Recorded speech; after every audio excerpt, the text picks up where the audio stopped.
నమస్కారం మిత్రులారా.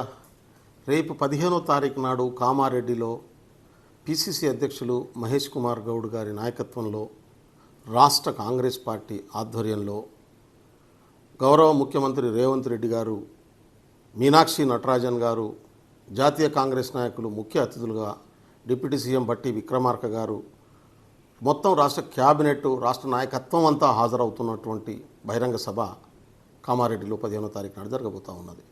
దీన్ని పెద్ద ఎత్తున విజయవంతం చేయాలని చెప్పి నేను కోరుతా ఉన్నాను. మిత్రులారా, దీనికి ఒక ప్రాధాన్యత ఉంది. ఈ బహిరంగ సభకు ఒక ప్రత్యేకమైనటువంటి ప్రాధాన్యత ఉంది. కాంగ్రెస్ పార్టీ అధికారంలో రావడం కోసం జరిగినటువంటి డిక్లరేషన్లలో బీసీ డిక్లరేషన్ కామారెడ్డి కేంద్రకంగా జరిగినటువంటి విషయం మీకు తెలుసు. దేశానికి స్వతంత్రం వచ్చి 75 సంవత్సరాల తర్వాత కూడా ఇవాళ 50% జనాభా కలిగినటువంటి బీసీలు, మనం టెంటేటివ్గా 50% అని అనుకుంటా ఉన్నాం ఇన్ని కాలం, కానీ ఏ రాష్ట్రంలో కూడా బీసీల జనాభా ప్రభుత్వం సేకరించి ఇంత ఉందని తేల్చినటువంటి పరిస్థితి లేదు. మొట్టమొదటిసారిగా రేవంత్ రెడ్డి గారి నాయకత్వంలో తెలంగాణ ప్రభుత్వం, కాంగ్రెస్ ప్రభుత్వం మొత్తం కుల జనాభాను సేకరించి, మొత్తం అన్ని కులాల జనాభాను సేకరించి ఎస్సీలది ఎంత ఉంది, ఎస్టీలది ఎంత ఉంది, ఎస్సీ ఎస్టీలది election commission central census department కూడా ప్రతిసారి సేకరిస్తూ ఉంది. కానీ బీసీల కాడికోస్టర్లకు, ఓసీల కాడికోస్టర్లకు ఇవాళ అగ్రకులాల్లో ఉన్నటువంటి కుల ప్రాతిపాదిక మీద జనాభా లెక్కలు లేనటువంటి పరిస్థితి మీకు తెలుసు. కానీ తెలంగాణ ప్రభుత్వం సేకరించినటువంటి జనాభా లెక్కల్లో ఈ అన్ని కులాల బీసీలు, ఓసీలు, మైనారిటీలు, ఈ కులాల జనాభా ఉంది. వాళ్ళతో పాటు ఆర్థిక స్థితిగతుల ఇన్ఫర్మేషన్ ఉంది. ఇవాళ ఏ కులం ఎంత వెనుకబడి ఉంది, ఏ కులానికి ఏ చేయితనిస్తే సమానత్వ స్థాయికి డెవలప్ చేయొచ్చు అనేటటువంటి ఒక సమగ్రమైనటువంటి ఇన్ఫర్మేషన్ ఇవాళ తెలంగాణ ప్రభుత్వం తీసుకొచ్చినటువంటి పరిస్థితి. నిజంగా భారత ప్రజాస్వామ్య వ్యవస్థలో రాజ్యాంగం ఏర్పడిన తర్వాత 75 సంవత్సరాల తర్వాత ఒక విప్లవాత్మకమైనటువంటి పనిని ఇవాళ తెలంగాణ ప్రభుత్వం చేసింది. దీని ఇంపాక్ట్ దేశవ్యాప్తంగా ఉన్నటువంటి పరిస్థితి. మొదట్లో బీజేపీ పార్టీ కేంద్ర ప్రభుత్వం మేము జనాభా లెక్కలు సేకరించిన దాంట్లో అన్ని కులాల ప్రాతిపాదిక మీద లెక్కలు సేకరించమని చెప్పినటువంటి పరిస్థితి. కానీ భారతదేశంలో కులం ఉన్నదనేటటువంటి మాట వాస్తవం, కుల ప్రాతిపాదిక మీద అణచివేత ఉన్నదనేటటువంటి మాట వాస్తవం. కులాల్లో వ్యత్యాసాలు ఉన్నాయి. పై కులాల వాళ్ళకి ఎక్కువ గౌరవం, ఎక్కువ అవకాశాలు, కింది కులాల వాళ్ళకు అణచివేత, తక్కువ అవకాశాలు, ఈసడింపు, ఇవి కూడా ఇవాళ సమాజంలో ఉన్నటువంటి మాట వాస్తవం. కానీ అటు కులాలు ఉన్నాయనే విషయాన్ని, కుల అణచివేత ఉన్నదనే విషయాన్ని అంగీకరించకుండా లేదు అని చెప్పి భ్రమింపజేసి ఆధిపత్య వర్గాల ప్రయోజనాలని కాపాడడం అనేటటువంటిది ఇవాళ ఆదర్శవాదం పేరు మీద చాలామంది మాట్లాడుకుంటున్నటువంటి స్థితి కూడా మనకు తెలుసు. కులాల జనాభా లెక్కలు తీయవనంగానే ఎట్లా తీస్తారు, కులాల లెక్కలు ఎట్లా తీస్తారని మాట్లాడతారు. ఎందుకంటే ప్రయోజనం పొందుతున్నటువంటి వాడికి లెక్కలు తీస్తే వాడు ఎక్కువ ప్రయోజనం పొందుతున్నాడు అనే విషయం ఎక్కడ బయటపడిపోతుంది అనేటటువంటి భయం ఉంటుంది. కానీ జనాభా ఉండి జనాభా ప్రకారం వాటా రావాల్సినటువంటి కింది కులాలకు ఆ వాటా రాకపోవడం వల్ల నష్టపోతున్నటువంటి విషయం కూడా వాళ్ళకి తెలియనటువంటి దుర్మార్గమైనటువంటి పరిస్థితి దేశంలో కొనసాగింది.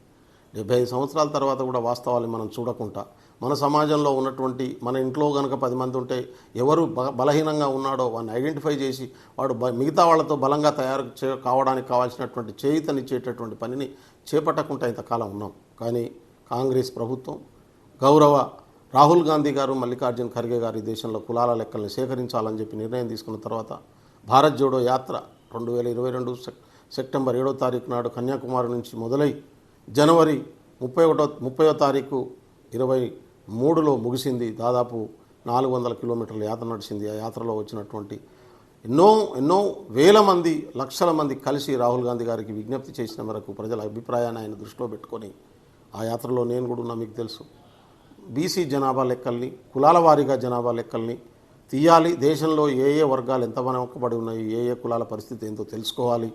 తద్వారా రాజ్యాంగం పరిధిలో వీళ్ళకు ఉన్నటువంటి అన్ని హక్కులు వాళ్ళకు అందించి శాశ్వతంగా సమానత్వాన్ని సాధించేటటువంటి గొప్ప సౌభ్రాతత్వంతో కూడుకున్నటువంటి వ్యవస్థను నిర్మించాలనేటటువంటి ఉద్దేశంతో రాహుల్ గాంధీ గారు నిర్ణయం తీసుకున్నారు.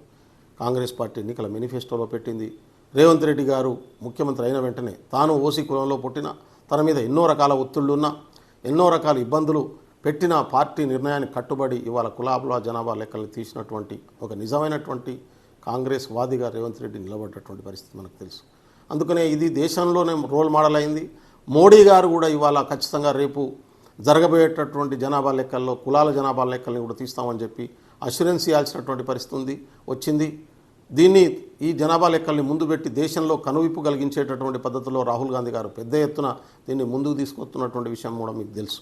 అందుకనే ఈ సేకరించినటువంటి లెక్కలు, జనాభా లెక్కలు, బీసీ జనాభా లెక్కలు పునాది చేసుకొని శాస్త్రబద్ధమైనటువంటి వైఖరితోని 42% రిజర్వేషన్ చట్టాన్ని తెలంగాణ ప్రభుత్వం చేసినటువంటి విషయం కూడా మీకు తెలుసు. ఆమోదించాల్సినటువంటి గవర్నర్ల వ్యవస్థ, రాష్ట్రపతి ఇవాళ గత 4 నెలలుగా ఆమోదించినటువంటి చట్టాన్ని కూడా దాన్ని ఆమోదించకుండా పక్కకు పెట్టి ఇవాళ బీసీలకు అన్యాయం చేస్తున్నటువంటి విషయం మీ అందరికీ తెలుసు. అందుకనే బీసీలకు న్యాయం జరగాలంటే ఖచ్చితంగా వాళ్ళ వాటా వాళ్ళకు దక్కాలంటే ఇవాళ 42% జీవోను ఆమోదించాల్సినటువంటి అవసరం ఉంది.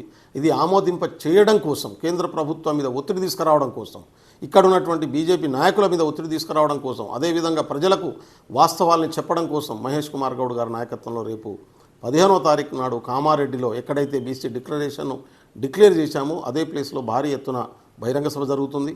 ఆదివాసీ కాంగ్రెస్ మిత్రులకు, కాంగ్రెస్ పార్టీ ఎస్టీ డిపార్ట్మెంట్ తరపున, ఆదివాసీ కాంగ్రెస్ తరపున నేను మళ్ళీ కోరుతా ఉన్నాను, ఆ రాష్ట్రంలో ఉన్నటువంటి ప్రతి ఆదివాసీ బిడ్డ కూడా ఈ బహిరంగ సభలో పాల్గొనాల్సినటువంటి అవసరం ఉంది. ఈ మీటింగ్ను విజయవంతం చేయాల్సినటువంటి అవసరం ఉంది. దేశానికి ఒక బలమైన మెసేజ్ను పంపించాల్సినటువంటి అవసరం ఉంది.